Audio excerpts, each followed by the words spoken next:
Welcome to Talking Carts, the Consumer Reports podcast that helps you shop smarter, save more, and feel good about every purchase. I'm Tanya Christian. And I'm Brian Vines. And this is Talking Carts.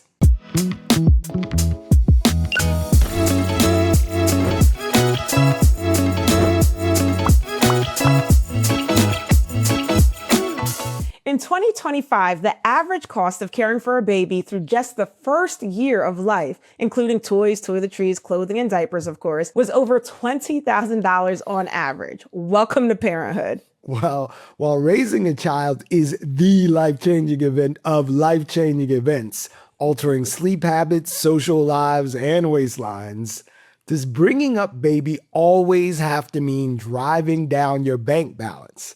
I can already hear y'all screaming back, yes, it does. But before you start spending, and you will spend, let Consumer Reports baby experts help you separate the best from the rest as they walk us through CR's top baby picks of 2026. It's hard to overstate the amount of rigor that goes into testing products here at Consumer Reports, especially when it comes to keeping the littlest consumers safe. CR tests hundreds of baby products for safety, performance, and comfort, including car seats, high chairs, and strollers, just to name a few.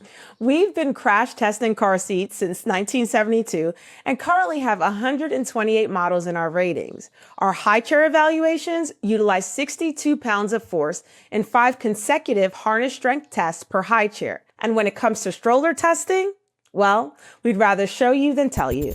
I've tested hundreds of strollers for safety, ease of use, and maneuverability. We do as much safety testing as we can because it's the most important thing for parents. The main test that we do is the stability and braking. That's a way for us to, A, make sure it's safe, that it won't tip over in different orientations, and that we can kind of rank them in stability according to the angle at which they do eventually tip. We also look at the harness configuration. If it accepts a car seat, does the car seat stay on securely when you tip the stroller over? And things like the impact test, which is representing hitting a curb at like 6 miles an hour. Is there damage to the frame of the stroller, or is there a collapse for the stroller? We also look at ease of use. We have trained panelists, and they look at basically every feature of the stroller, from folding, unfolding, to adjusting the harness to fit the cami dummy, how easy it is to adjust the seat back, how big is the basket, is it accessible from the front, from the sides. We also look at maneuverability. We basically set up these cones on the floor to see how well the stroller can do a tight turn. They go through a narrow section, like if you're in between parked cars or in a narrow store aisle. We have a rough terrain section, like kind of replicating if you're in the park, on grass, uneven terrain. We go through a doorway to make sure the stroller can fit through a standard doorway. And then we go on flat, basically flat terrain, and then up and down. We use the ramp here, but it's like an uphill and downhill. And that's done with a 30-pound weight bag. So it's not the largest kid that could fit in the stroller, but it's a good sized kid. But you want to consider safety first, which is why you should come to Consumer Reports, because that's our primary thing. You can see that it takes an entire village to perform these tests, then share the results with the rest of the world. And we're happy to have 2 people with us who are responsible for shaping CR's top picks for Baby 2026. Siobhan Adcock, the director of baby content, and baby content reporter Jessica Dargenio Waller. Welcome to the show. Thanks for having us. It's great to be here. Thank you. Now, as you all know, Talking Carts is all about making you healthier and wealthier through smart buying choices. But when it comes to babies, at least in the beginning, parents can have a nothing is too good for my baby attitude. How do our picks shake out on the save to splurge continuum? Such a great question, Tanya. And what we find in the baby charts for CR is that there are great deals to be had from the top to the bottom, which is really good news for parents. When we started doing top picks for baby here at CR, we thought it would be really important to have not just top picks, but also value picks, because for some parents, that $1,300 travel system is just a really great investment that they're happy to spend the money on. And then for some parents, they just want a great score for a great price, and that's really what they're looking for. And we wanted to be able to guide parents to the best possible products for every price point. So for baby top picks, we have, amazing strollers for, $250, and we've got amazing strollers for quite a bit more than that.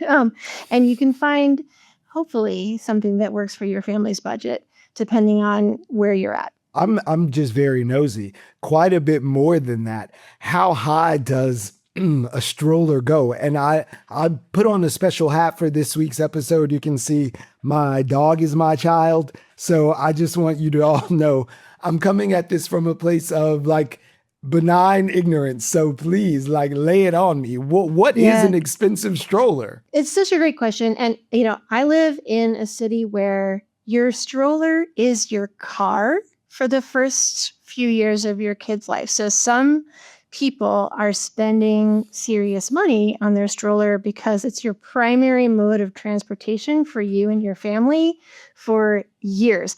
And your stroller puts up with a lot of abuse. So some of these high-end strollers can cost well over $1,000. And for some parents, that's worth the money. I think that that's really a choice that's up to every family and how you're going to use it. I would never look at a family and say, don't spend that money if you don't think that that's worth it for you, right? But for some families, that's just not worth it, right? You're going to be able to find a Right. really good stroller for a lot less money than that if that's what's right for you. But the kids keep her Genius. for years, right? Like it kind of grows with the kid. Jess, you had two, right? Did you pass your stroller? Did you use the same stroller for both? I think at one point, I have two kids, and at one point I had 4 strollers in my garage. Oh my I gosh. mean, I live in On purpose? An the armada. suburb. It was a lot. But yeah, they were, very functional for their like designated purpose. I had one for Yes. jogging when I would like take my kids on runs. I had one for like just getting in and out of the car, going to Target. And I had another one that was like a behemoth of a double stroller that I could barely budge, but didn't like was still useful in like zoo trips, that kind of thing, like bigger Yeah. outings. And then I had our like everyday sort of like lightweight travel stroller. And the thing I love about our top picks categories is that we have looked at all of those different types and categories and we've picked the best ones so parents can, narrow down their decision too. And you might put one stroller in your registry and decide that later on you need something different. And we've got choices for you for all of those. That's right. The fleet is not uncommon. Yeah. Well, before strollers take over the entire show, I want to ask you, Jessica, how many product categories are represented in the 2026 top baby picks? We've got 11 product categories in top picks this year, including some new ones that we didn't get to include last year, like convertible car seats and All-in-one car seats. All-in-one car seats, and, too. and lightweight strollers, which is a new category this year. yeah. So we've tested a lot of different varieties and types of products. And, our experts have tested more than 1,000 to come up with these designated top picks. And these are all of our highest ranking, safest, most widely available choices for families. Genius. For me this year, like it's a baby heavy year. So my best friend of almost 40 years just told me she's having a baby. I'm so excited to be an aunt. And she's getting her registry together because we're planning the baby shower. We're all in baby shower mode. What are things that you would say if somebody was making a baby registry today? What are the most unnecessary products that you would leave off? Oh, man. So many. I think I made so many mistakes making my registry the first time around. And, there's like different categories of products I would recommend people leave off. There's like the useless / ridiculous products. Like my favorite is the diaper cream paddle. That's like a specific implement. It's like a spatula just for applying diaper cream paste to your baby's bottom. And it's like, you have hands. We can all just use our hands. You don't need to buy a separate spatula for this one purpose. Wipe warmers are another one that CR has found can maybe lead to bacterial contamination. True. But Oh, But wow. I did Definitely love my wanna leave wipe that off. warmer. I'll just put Yeah. that out there. it's a controversial pick. Yeah. And, I use just like a regular trash can instead of a diaper genie because it does essentially the same thing. And I used a regular backpack and like a cute tote instead of a diaper bag. That's like really personal preference and like how you live and like your lifestyle. But I also tried to look for products, at least with my second child, that would serve more than one purpose. So instead of getting a baby swing, I just looked for a bouncer that could convert into like a toddler seat down the line or a high chair that could convert to a stool down the line that my child could use for longer than that like 1 year period. I often say that your wedding registry is full of stuff that you want but don't need, and your baby registry is full of stuff that you need but don't want. It's very true, very apt. I love that analogy. And I also have to say, I'm here for the hot takes on warm wipes. This is like, you don't need a wipe. Like, oh my goodness, that's good to know. So, But I would be the one who'd want the towel, the wipe warmer, because I love a warm towel, And so then in my head, the baby would want it too. Listen, these little luxuries sometimes make parenting feel a little bit more doable. And again, like if it works for you, I will never be the person that says, don't do it, right? Like if it works for you, here I am saying, I support you, please go for it, right? At the same time, there are really only a few things that your baby absolutely has to have when they come home from the hospital with you.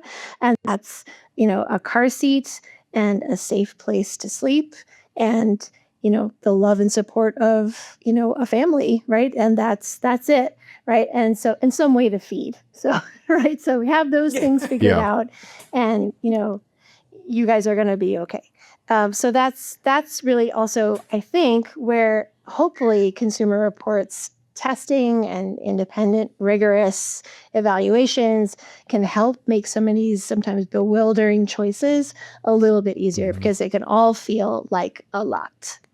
So thank you for helping us weed out the registry problem and all that knowledge you gained from child 1 to child 2. But in the service of saving money, how might one do it and get baby gear that is still comfortable and safe without compromising? Yeah, that's a really important question because parenting, as we know, and baby gear is so expensive, especially today, especially right now in this moment. And so parents are likely looking for ways to save money where they can, but you want to do so without cutting corners on safety. And our CR safety experts recommend looking for some gear. Secondhand is totally okay, but other gear is not recommended. And that looks like not buying a secondhand car seat or getting one from your neighbor down the street. Car seats, can degrade over time. They actually have a life expectancy or an expiration date printed on the bottom. So you can check if you've got one on the curb that you're considering. I would drive past that. But for the car seats that you've been using with your child and maybe want to pass down even, you want to check that expiration date just to make sure that you're still within that range. I would also recommend if you're looking at any bigger ticket baby gear items like a high chair or a crib that you make sure that it was manufactured recently.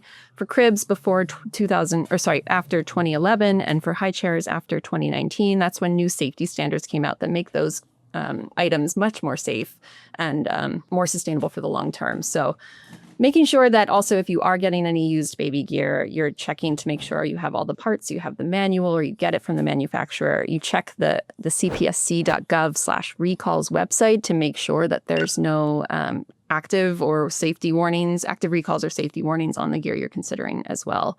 But I do like to recommend that parents can, get secondhand or hand-me-down baby clothes. Some toys are okay as long as they're not recalled.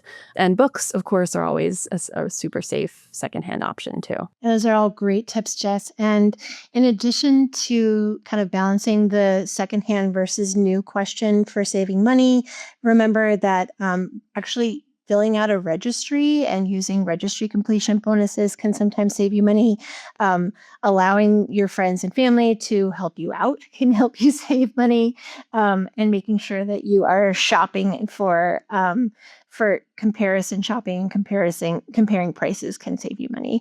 And being sure to check out not just the fancy brands that everybody else has, but sort of those dark horses that offer a really great value or really great performance can be a way to save, right? You may think that you've got your heart set on the stroller that everybody else is pushing around in your neighborhood, but you can check out our ratings for strollers that offer incredible performance and incredible quality that might cost a little less or sometimes even a lot less and save money that way.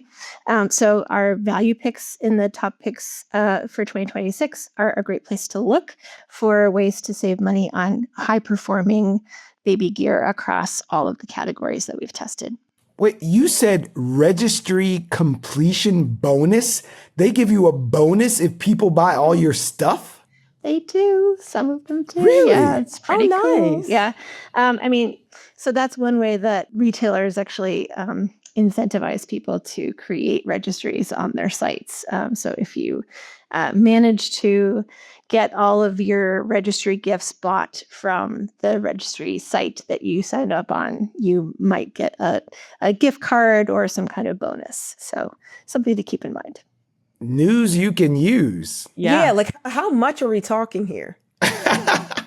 Like, It's like 15 to 20%. Really? Yeah, it counts. It all adds up. That's why, it's smart to make a registry, even if it's a small one, on various retailers' websites so that you can maximize that completion discount. Exactly. Don't register in just one place. Well, especially if it's a small one. Because, like, if you get a small one that's really tight, because you don't want all that stuff, like, nobody's going to buy that. But, like, just get a real tight thing and get that. 5 gifts from 5 retailers, bonus all around. Ryan, you have cracked the code. Yes. Very smart. Agree. Exactly. No, but you know what I was thinking too, though? Like, I feel like sometimes people have a hard time saying no.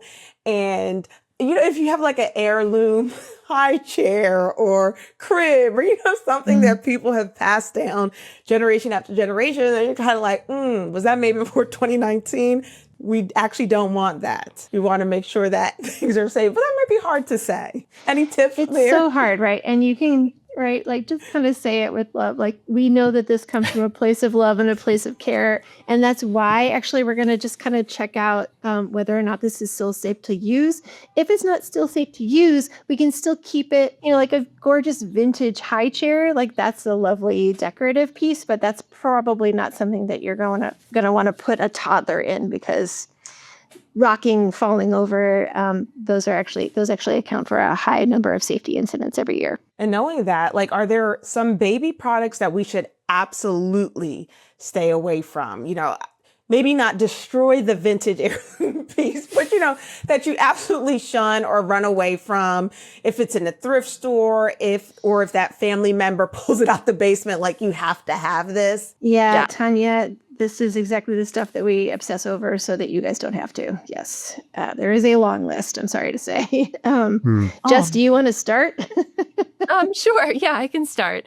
There have been some popular baby products in recent years that have recently become banned or regulated against, one of which includes inclined sleepers like the Fisher-Price Rock and Play, which was popular when I had my kids, and I definitely got one from an in-law and used it for a while. But a lot of parents have found that they can lead to unsafe sleep habits, and they've led to a lot of infant deaths, which is just the saddest thing ever. So if your friend or well-meaning loved one pulls one of an inclined sleeper, specifically a Rock and Play, out from the basement, you should take it and destroy it so that no one else uses it either. That's the safest way and the best way to proceed. In addition, we recommend at CR not using a drop side crib. Those are an old-fashioned style of crib where the front rail actually drops down so you can more easily access the baby. But those have led to injuries as well. And same with crib bumpers. Those can be a suffocation hazard, unfortunately. They look really cute, but they are very much not safe for safe sleep best practices. We recommend nothing in the crib, just your flat fitted sheet. And that's it. Cute baby. Cute baby on their back. And the cute baby. Yeah. And again, like this is the kind of stuff that we absolutely obsess over and stay up at night thinking about. And this is all in the service of making it so that parents don't have to obsess about this. So we really try to educate and say this, with a lot of compassion and care, because a lot of parents think that these things are safe for their babies and are just doing it because they think this is soft, this is cute, this is cuddly. But we just want to make sure that parents are aware of the dangers and the hazards, right? So I had crib bumpers too before they were banned, right? It's something that a lot of parents are making these sort of well-meaning mistakes, thinking that they're just sort of offering more comfort or care for their babies. But you also want to look for nursing pillows and baby loungers that are new, not secondhand, and manufactured according to the latest regulations for safety. And finally, there are some baby products that our experts just recommend against flat out, in addition to inclined sleepers, and those include infant self-feeding pillows, wheeled baby walkers that your baby sits inside. Those are just associated with way too many accidents because babies can get going surprisingly fast in those. And you really don't want them to run into walls, knock things over onto themselves, get going down some stairs, get going through a doorway. Any kind of high-powered magnet, those are very dangerous. Infant neck floats for the bath or the pool. It looks cute. It's very, very dangerous. And water beads, which have been regulated against recently. And, the great thing about Consumer Reports is that we are not just testing baby products, we're also working as part of our nonprofit mission to try to make the market safer for babies and the parents that love them, right? So we're always working to try to improve safety regulations and safety standards for all of these products to try to create just a safer world, which is what we all want. Yeah, I'm actually kind of happy they're banning those walker ones. My cousins, I just remember my cousins being little and constantly running over my feet. It was very annoying, very, very annoying. and honestly, when you think about it, they are kind of not safe. Not even kinda. They're just not safe. A toddler on wheels is a dangerous thing. Yeah. Dangerous. What So I'm so glad you mentioned the part about the work that happens behind the scenes at CR, because it's one thing to go to consumerreports.org or pick up the magazine in the checkout line, but there are people like you working all the time to make the market safer, even for people who don't have the benefit of our knowledge or a subscription, but know that we are working in the background all the time to make it a safer place for your baby. But right. I want to go back to where we started a little. We gave a lot of time to those strollers in the beginning. One of the biggest questions people have is always about the car seats. So indulge me in a triple-headed monster of a question. So what is the difference between an infant car seat, a convertible car seat, an all-in-one car seat, and which strollers are compatible with one or all of those things? I got to give this question to our native CPST, Jess Waller, who was trained as a child passenger safety technician. If you run into her on the street, she will literally install your car seat for you. Genius. So take it away, Jess. Yeah, thank you, Siobhan. And I was telling my husband my latest party trick is being able to spot which car seat a family has in their car at the stoplight. It's not a cool trick, but it is a trick. I do this too. I go out to dinner and I'm like, oh, that's a Vista. That's a Cruise. And impresses no one else that we're with. No one. Yeah, just each other. But yeah, no, I mean, there's a lot of confusion around these terms for parents, especially if you've never even seen or used a car seat before. It can be very confusing. But the car seats mostly differ by weight limit and then life stage. So an infant car seat is rear facing only. They're only going to face the back of your vehicle. They can be used only up to 30 pounds. CR safety experts recommend moving your baby out of an infant car seat by the time they turn 1 year of age. And so then you would graduate to a convertible car seat, which can be used rear-facing or forward-facing once they turn old enough. Convertible. It's convertible, so it can go, both ways. Or an all-in-one, which encompasses like the lifespan of a car seat that you would use it for. So infant all the way up to booster. So it's kind of doing like the Renaissance woman of car seats, essentially. It's doing it all. And some do it all very well, and some do it all less than well. But if you're going through the car seat upgrade ladder, you would start with an infant, and then you would go to a convertible, and then you would go to a booster. I hope that answers your question. Yeah, you had me at the Beyonce of car seats. I'll go for the Renaissance, please. That just does it all, like all the life stages. I'll spend $10 extra for face it to the front, face it to the rear. The kid can gain 10 pounds. Hey, give me that one. Now, are they all compatible with strollers? So no, only the infant car seat can click into the stroller to make a full, what we call travel system. And that's really nice. If you're using your car to get to point A to point B, you have your car seat in the car, and then you unclick it. Usually we, like in our tests, we look for, one of the features we look for is whether you can actually remove it one-handed. So you can open your car door, pick up your car seat, click it into the stroller one-handed. You should hear a really nice, satisfying click. Make sure you've got it in there really securely. I highly recommend those for parents who are using a car to get around. It makes it really simple. I imagine that one arm thing is clutch. You're doing everything one-handed for about 5 years. Yeah. Okay, so we talked about the car seats and how they can transition, but Is it ever good to buy 2-in-1 or transitional baby products? I feel like, Jessica, you mentioned a transitional product earlier. So like the stroller that turns into a car seat or the bottle warmer that turns into a diaper pin. Like, are these good products to have, or do we need to be thinking about these individually? Yes, we love a multifunctional product. And in fact, one of the trends that we've seen and really applaud is convertible cribs, for example. So even a few years ago, you bought a crib and it was your crib and that's all it did. But increasingly, all of the cribs in our ratings are now convertible cribs. So they convert through multiple stages as your child grows. So you have a crib that might actually start as a mini crib that functions as a bassinet that can sit next to your bed when your baby is a very little one. And then it will convert to a crib, a standard crib size. It might then convert to a toddler bed, to a day bed, to a junior bed, to a twin bed, and then to a full-size bed. So there are 3-in-1, 4-in-1, sometimes 6-in-1, 8-in-1 convertible cribs in our ratings. And we really like a product that has an extended lifespan and can stand up to stand the test of time and give a lot of value to a consumer, because as we've talked about, parenting is expensive. A lot of these products are expensive. And if a crib is built really well and designed really well and can stand up through all those life stages, that's just a great value for parents. Like, talk about from the cradle to the grave, like literally that kid can from move the into their cradle first to the apartment with their kindergarten. crib. Exactly. To the kindergarten, yes. Speaking of being cost conscious and value for your money, if someone were to log in right now at consumerreports.org, what top picks for baby 2026 are on display versus what's behind that lovely paywall there? So right in front of the paywall, you can see all of our top picks in every category. So the top pick for every category that we've tested, that's cribs, bassinets, diapers, all the stroller categories. So that's traditional strollers, lightweight strollers, double strollers, travel systems. That's the kind of stroller with the infant car seat that clicks in. All of that's in front of the paywall for you.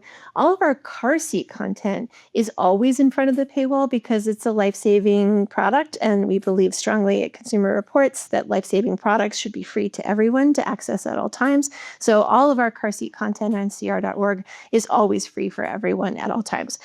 So that's all free for everyone. Members can access our value pick in every category, which is a great score for a great price in every category.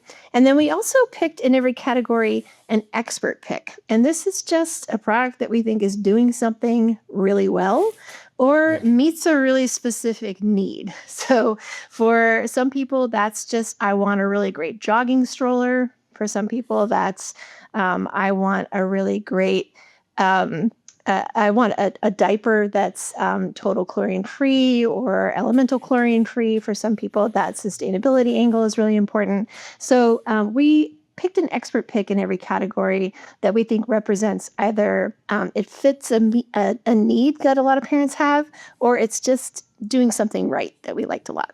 So that's behind the paywall for our members, and we really hope that people will come and find them.